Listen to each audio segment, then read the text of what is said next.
ಎದ್ದ ತಕ್ಷಣ ಎಣ್ಣೆ ಸ್ನಾನ ಮಾಡ್ಕೋಬೇಕು.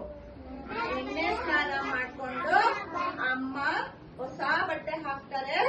ಹೊಸ ಬಟ್ಟೆ ಹಾಕೊಂಡು ದೇವ್ರಿಗೆ ಪೂಜೆ ಮಾಡಿ ಬೇವು ಬೆಲ್ಲ ತಿನ್ಬೇಕು. ಬೇವು ಸಿಹಿನ ಕಹಿನ?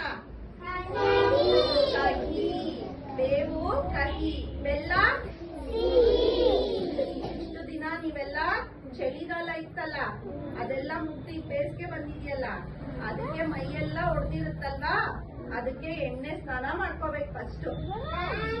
ಆಮೇಲೆ ಬೇವು ಬೆಲ್ಲ ಎರಡು ತಿನ್ಬೇಕು. ಆಮೇಲೆ ದೇವರಿಗೆಲ್ಲ ಪೂಜೆ ಮಾಡಿ ಹೊಸ ಬಟ್ಟೆ ಹಾಕೊಂಡು ಅಮ್ಮ ಒಬ್ಬಟ್ಟು ಮಾಡ್ಕೊಡ್ತಾರಲ್ಲ, ತಿನ್ಬೇಕು. ಆಮೇಲೆ ನಾವು ಪಂಚಾಂಗಕ್ಕೆ ಪೂಜೆ ಮಾಡ್ತೀವಿ ಯುಗಾದಿ ಹಬ್ಬದ ದಿನ. ಯಾವ್ದಕ್ಕೆ?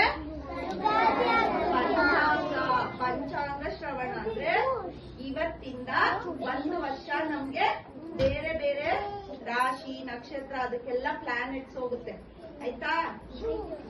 ಅದನ್ನಿಟ್ಟು ಅದಕ್ಕೆ ಪೂಜೆ ಮಾಡಿ ನಮ್ಗೆ ಈ ವರ್ಷ ಎಲ್ಲ ಒಳ್ಳೇದೇ ಆಗ್ಲಿ ಅಂತ ದೇವ್ರನ್ನ ಕೇಳ್ಕೊಂಡು ಮಾವಿನ ತೋರಣದಿಂದ ಎಲ್ಲ ಅಲಂಕಾರ ಮಾಡಿರ್ತಾರಲ್ಲ ಮನೆಯಲ್ಲಿ, ಎಲ್ಲ ಖುಷಿಯಾಗಿ ಹ್ಯಾಪಿಯಾಗಿರ್ಬೇಕು, ಅಳ್ಬಾರ್ದು. ಆಮೇಲೆ ಬೇವು ಬೆಲ್ಲ ತಿನ್ನುವಾಗ ಒಂದ್ ಶ್ಲೋಕ ಹೇಳ್ಬೇಕು, ಆಯ್ತಾ? ಈ ವರ್ಷ ನಮ್ದು ವರ್ಷದ ಹೆಸರು ವಿಶ್ವವಸು ಸಂವತ್ಸರ. ಯಾವ ಸಂವತ್ಸರ? ವಿಶ್ವವಸು. ವಿಶ್ವವಸು ಅಂತ ಸಂವತ್ಸರ ಇದಕ್ಕೆ ಹೆಸರು. ಈ ವರ್ಷ ನಮ್ಗೆ ವಿಶ್ವವಸು. ಈಗ ಇಷ್ಟು ದಿನ ಇತ್ತಲ್ಲ, ಅದು ಕ್ರೋಧಿ ನಾಮ ಸಂವತ್ಸರ. ಯಾವುದು? ಈಗ ಇಷ್ಟು ದಿನ ಇತ್ತಲ್ಲ, ಅದು ಕ್ರೋಧಿ ನಾಮ ಸಂವತ್ಸರ. ಯಾವುದು? ಒಟ್ಟು 60 ಸಂವತ್ಸರ ಇರುತ್ತೆ.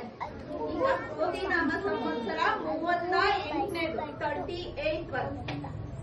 ಓಕೆ, ಈಗ 39th ಒನ್ ಯಾವುದು? ವಿಶ್ವವಸು. ವಿಶ್ವವಸು ಸಂವತ್ಸರ. ಈಗ ಯುಗಾದಿ ಆದ್ಮೇಲಿಂದ ವಿಶ್ವವಸು ಸಂವತ್ಸರ.